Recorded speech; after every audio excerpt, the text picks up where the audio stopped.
یا علی مدد. الوائز رائے ابو علی مشنری. یا علی مدد. سخی رہو، آباد رہو، تندرست رہو، دین و دنیا کی نعمتیں ملے اور مولانا حضرت امام کی محبت سے آپ کے دل بھر آ جائے.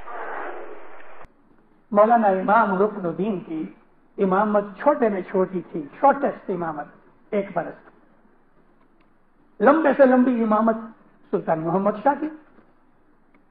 اگر قربانی کا حال دیکھو تو امام شاہ خلیل اللہ کے ٹکڑے ہو گئے. کم کے گام کے اندر بلوائیوں نے، دشمنوں نے امام خلیل اللہ کے بوٹیاں بنا ڈالی جیسے بوچھر کاٹتے ہیں. اس طرح سے کربلا کا بیان آپ اگر سنو تو امام حسین علیہ السلام نے دودھ پیتے چھوٹے چھوٹے بیبیز بھی اپنی فیملی کے قربان کر دیے. مگر جو نور کا حساب کرو تو تمام اماموں کے اندر ایک ہی نور ہے اور وہ علی کا نور ہے. اسی طرح سے دیندارو، جو پیر ہے وہ نبی کا نور ہے. پیر کے اندر نبی کا نور ہے، امام کے اندر علی کا نور ہے. تو پھر حسن کبیر دین کا میں ذکر کر رہا تھا آپ کو. دنیا کے اندر خدا تعالیٰ ایسی بہت سی روحانیاں بھیجتا ہے کہ وہ روحانیاں دنیا کے اندر آ کے لوگوں کو رستہ بتا کے خود گزر جاتی ہیں، لیکن ہزاروں آدمیوں کو تار جاتی ہیں. وزیر ریمو تھے گوادر والے، امام نے فرمایا 10,000 جیووں کو تار گیا. وزیر اسماعیل گام جی کے لیے علی شاہ محبوب فرمایا 10,000 جیووں کو تار گیا. سبزری مشنری کے لیے سلطان محمد شاہ امام نے فرمایا کہ اس نے ہزاروں آدمیوں کو روحانی مذہب سکھایا. نمبر نہیں بتایا، کوانٹٹی نہیں بتائی، بے شمار آدمی. مریدوں کے اندر بھی، جماعتوں کے اندر بھی ایسی مہان ویکتیاں ہوتی ہیں کہ جو خود تو تر جاتے ہیں لیکن دوسروں کو بھی تار جاتے ہیں. پیر صدر دین نے 12 کروڑ جیووں کو تارا. پیر صدر دین کے پہلے زمانے کے اندر کہ جب دنیا میں یہ عربی اسلام نہیں تھا، عربی اسلام تو تھا. اسلام تو جب سے دنیا بنی تب سے تھا. ارے دنیا نہیں بنی تھی اس کے پہلے بھی اسلام تھا. اسلام کہتے ہیں خدا تعالیٰ کے ہر حکم کو ماننا، سامنا نہیں کرنا، سبمٹ ہو جانا، اس کو اسلام کہتے ہیں. فرشتوں کا دین اسلام ہے، نبیوں کا دین اسلام ہے. ہر زمانے کے اندر خدا تعالیٰ کے ایسے لوگ اور بھگت رہے. ہندوستان میں، چائنا میں، آسٹریلیا میں، یورپ میں، مڈل ایسٹ میں، افریقہ میں، ہر جگہ خدا تعالیٰ نے نبی بھیجے. ہمارے پاس کوئی ہسٹوریکل ریکارڈ نہیں ہے کہ نارتھ اور ساؤتھ امریکہ کے اندر کوئی نبی آیا کہ نہیں آیا، ہسٹوریکل ریکارڈ نہیں. لیکن اللہ فرماتا ہے کہ کوئی ملک ایسا نہیں، کوئی نیشن ایسی نہیں کہ جہاں میں نے اپنے نبی نہیں بھیجے. اس آیت کو سامنے رکھ کے تو ہم یہ بھی مانتے ہیں، بھلے ہم کو پتا نہیں لیکن نارتھ اور ساؤتھ امریکہ کے اندر بھی کوئی نہ کوئی نبی ضرور آیا ہوگا. کیونکہ اللہ کہتا ہے ہر کنٹری کے اندر اور ہر نیشن کے اندر میں نے نبی بھیجے. 1,24,000 نبی ہوئے. اور ہم کو معلوم ہے کتنے نبیوں کا نام پتا ہے؟ 29. 1,24,000 نبیوں میں سے 29 نبیوں کا نام کا پتہ لگتا ہے. کبھی ادھر ادھر سے اور کتابیں اور حدیثیں اور بائبل وغیرہ اکٹھی کریں تو 96 نبیوں کا نام پتہ لگتا ہے، 100 بھی نہیں. تو گرپیر حسن کبیر دین سے پہلے پیر صدر دین کو 12 کروڑ کا ور ملا. 12 کروڑ جیو تار گئے. گرپیر حسن کبیر دین سے پہلے ہندوستان کے اندر بہت لاکھوں سال یا ہزاروں سال پہلے خدا کا ایک ایسا بندہ پیدا ہوا کہ جو بادشاہ کا چھترپتی راجا تھا، لیکن اس نے اپنا تمام راج پاٹ خدا کے راستے میں قربان کر دیا. یہاں تک کہ اس نے فقیری لے لی اور اس بادشاہ کا نام تھا عبداللہ. یہ عبداللہ عربک ٹرانسلیشن ہے ہریش چندر کا. ہریش چندر ایک راجا تھا. وہ ہری کا مانا ہوا پیارا تھا. ہری کا پیارا تھا، خدا کا بندہ تھا. اس کا میں نے ٹرانسلیشن عبداللہ کیا. اس زمانے میں اس کا نام ہریش چندر تھا. وہ 7 کروڑ جیووں کو تار گیا.